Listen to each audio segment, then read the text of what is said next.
میں اصحاب رسول کو شامل کرنا صحیح ہے؟ بھئی درود ابراہیمی جو ہے اس کے بارے میں فقیہان اسلام کا متفقہ فیصلہ ہے. The religious scholars of Islam has unanimously decided that درود ابراہیمی is the greatest of all form of درود.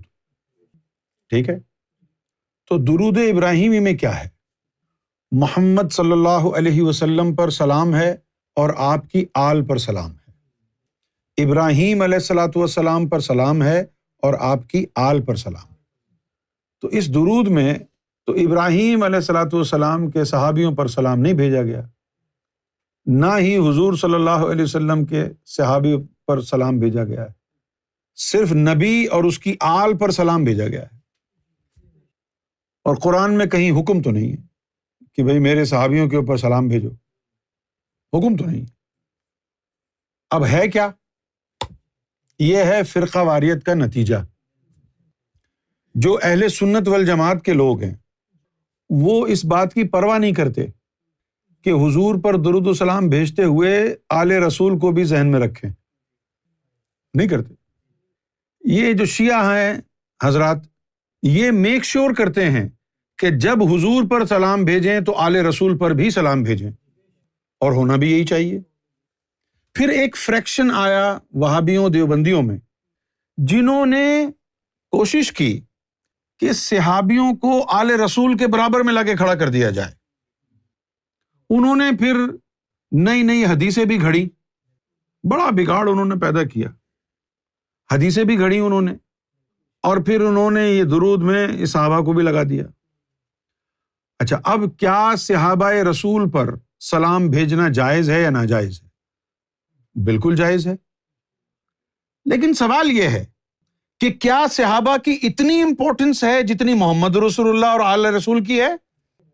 کیا ضروری ہے کہ جب محمد اور آل محمد پر سلام بھیجا جائے گا تو صحابہ پر بھی بھیجا جانا چاہیے؟ تو پھر فرق کیا رہ گیا صحابہ میں اور رسول کریم میں؟ بھیجو، لیکن یہ تھوڑی کہ جب حضور کا نام آئے تو بلا وجہ ان پر بھی سلام بھیجو.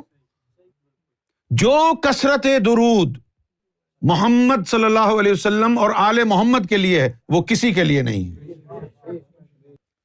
رہ گئی بات سلام بھیجنے کی، تو اللہ تعالیٰ نے صالحین پر بھی سلام بھیجا ہے، لیکن ہمیں تھوڑی کہا ہے کہ ہر وقت بھیجتے رہو. ایک آدھ دفعہ بھیج دیں گے.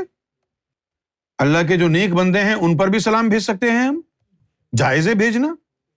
لیکن جس سے ہماری نسبت ہوتی ہے ہم اس کو زیادہ یاد رکھتے ہیں. اللہ تعالیٰ نے کہیں حکم نہیں دیا کہ یہ فلاں صحابی ہے، اس کی محبت دین کا حصہ ہے، کہیں نہیں کہا. لیکن قرآن مجید میں یہ آیا ہے کہ یا رسول اللہ صلی اللہ علیہ وسلم ان کو کہہ دو کہ یہ جو دین میں نے تم کو دیا ہے میں اس کا کوئی معاوضہ تم سے نہیں مانگتا، بس اتنا کہتا ہوں کہ میری آل سے، میری اہل بیت سے محبت رکھو.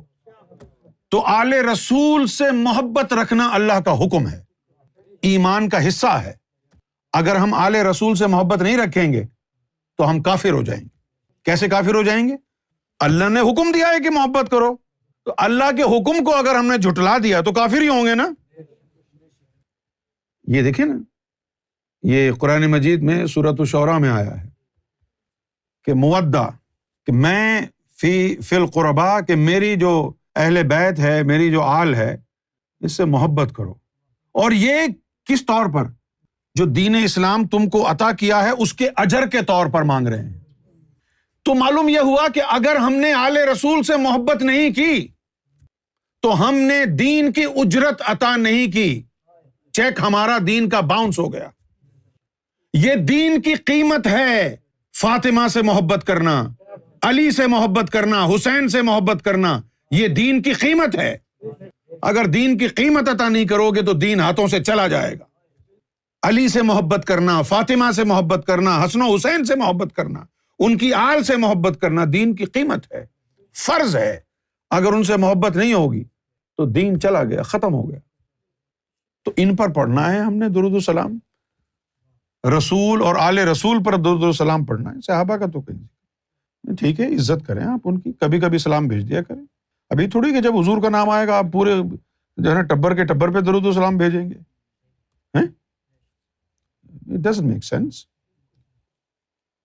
پوری امت میں ہے کوئی آل رسول جیسا، مولا علی جیسا، بی بی فاطمہ جیسا، حسن و حسین جیسا؟ ان کے مقابلے میں کون آئے گا؟ ان کی محبت دین کا حصہ ہے.